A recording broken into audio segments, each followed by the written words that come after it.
Hello everyone, welcome back to my channel world of occult. আমি বিজেতা, professionally একজন taro reader, astrologer and নিউমেরোলজিস্ট। আজ আমি এসেছি একটা অ্যাস্ট্রোলজিক্যাল কম্বিনেশনস নিয়ে আলোচনা করতে। আজ আমরা ডিসকাস করবো মুন প্লাস কেতু কম্বিনেশনটি নিয়ে। তাহলে আজকের টপিক নিয়ে শুরু করা যাক। প্রথমেই আমি ডিসকাস করবো যে মুন কি। মুন কি রিপ্রেজেন্ট করে? মুন হলো আমাদের ইমোশনসকে রিপ্রেজেন্ট করে, আমাদের মাকে রিপ্রেজেন্ট করে বা মায়ের সমান কাউকে রিপ্রেজেন্ট করে, আর ওয়াটারকে রিপ্রেজেন্ট করে। আর কেতু কি? কেতু হলো আমাদের স্পিরিচুয়ালিটিকে রিপ্রেজেন্ট করে, আমাদের স্পিরিচুয়াল সাইডটাকে রিপ্রেজেন্ট করে। আর কেতু হলো ডিট্যাচমেন্টকেও বোঝায়।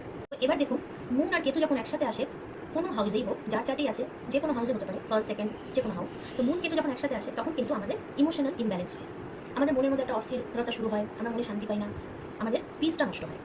তো এবার যখন ইমোশনাল ইমব্যালেন্স হচ্ছে না, তখন এটার জন্য কী হতে পারে, কী হতে পারে? এবার যখনই আমরা মনে শান্তি পাচ্ছি না, সবার আগে যেটা মুন কেতুর জন্য যেটা হতে পারে, relation with mother, bad relation হতে পারে মায়ের সাথে কিন্তু সম্পর্ক, বা মার সম কারোর সাথে সম্পর্ক কিন্তু খারাপ হতে পারে। ফিয়ার অফ ওয়াটার হতে পারে, জলের প্রতি একটা ভয়, ল্যাক অফ ফোকাস, কনসেন্ট্রেশন, আমরা কোনো কাজে ফোকাস বা কনসেন্ট্রেশন কিন্তু অত তাড়াতাড়ি করতে পারি না যখন এই কম্বিনেশনটা আমাদের গায়ে চার্টে থাকে। ল্যাক অফ কনফিডেন্স, তখনই যখন ফোকাস কম হয়ে যাচ্ছে, কনসেন্ট্রেশন কম হয়ে যাচ্ছে, তখনই আমাদের কিন্তু কনফিডেন্সও থাকে না, যার জন্য অ্যাংজাইটি, ডিপ্রেশন, ফ্রাস্ট্রেশন নিয়েও আমরা সাফার করি। তাহলে বলুন এবার আপনারা কজন আমার এই কথার সাথে রিলেট করতে পারছেন যে আপনাদের মধ্যে এই প্রবলেমগুলো আছে কিনা? আপনারা যদি মনে করেন আপনাদের মধ্যে এই প্রবলেমগুলো আছে, মায়ের সাথে রিলেশন খারাপ হচ্ছে বা এই ধরনের জিনিসগুলো আপনারা লক্ষ্য করতে পারছেন, তো আমাকে অবশ্যই কমেন্টে কিন্তু জানাবেন। তো এবার আসুন আমরা রেমেডি নিয়ে আলোচনা করি। এই মুন কেতু কম্বিনেশনের রেমেডিটা কী করলে আমরা কিন্তু একটু পিস পাবো, মনে শান্তি পাবো।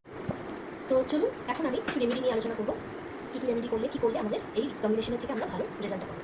তো দেখুন, মায়ের সাথে যখন রিলেশন অটোমেটিক খারাপ আছে আমাদের, তো আমাদের একটু চেষ্টা করতে হবে মায়ের সাথে রিলেশনটা যাতে আমরা ঠিক করতে পারি। আমরা কী করলে রিলেশনটা ঠিক হবে? যেমন মাকে আপনি একটু চা বানিয়ে খাওয়াতে পারেন, এক্সাম্পল হিসাবে আমি বলছি।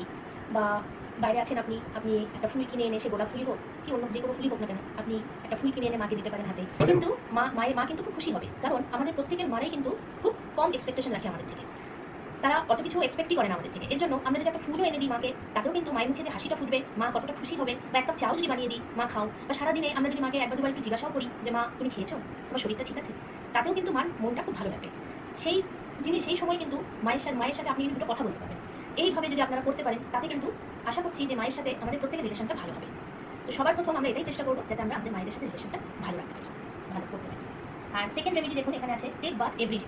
বাথ কিন্তু এভরিডে করতে হবে, স্নান আপনি একদিনও বাদ দেবেন না। ড্রিঙ্ক ইনাফ ওয়াটার, যথেষ্ট পরিমাণ জল খেতে হবে, 7 থেকে 8 লিটার, আমি অ্যাডাল্টদের জন্য বলছি। ডু মেডিটেশন, এটা হলো কেতু রেমেডি হিসেবে ধরতে পারেন। কেতু যেহেতু স্পিরিচুয়াল একটা প্ল্যানেট, তো সেই হিসাবে আমি বলছি যে অন্তত 5 কি 10 মিনিট আপনারা একটু যদি রোজ মেডিটেশন করতে পারেন, তাতে কিন্তু অনেকটা মনে শান্তি পাবে।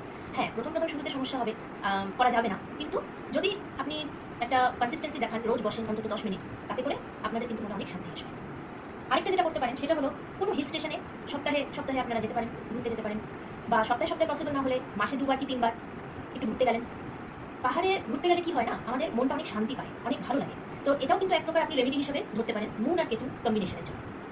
তো আজকের আমার এই রিলটা কেমন লাগলো জানাবেন, আর আমার এই কথাগুলো আপনারা কতটা আপনাদের সাথে রিলেট হচ্ছে আপনারা অবশ্যই কিন্তু কমেন্টে জানাবেন।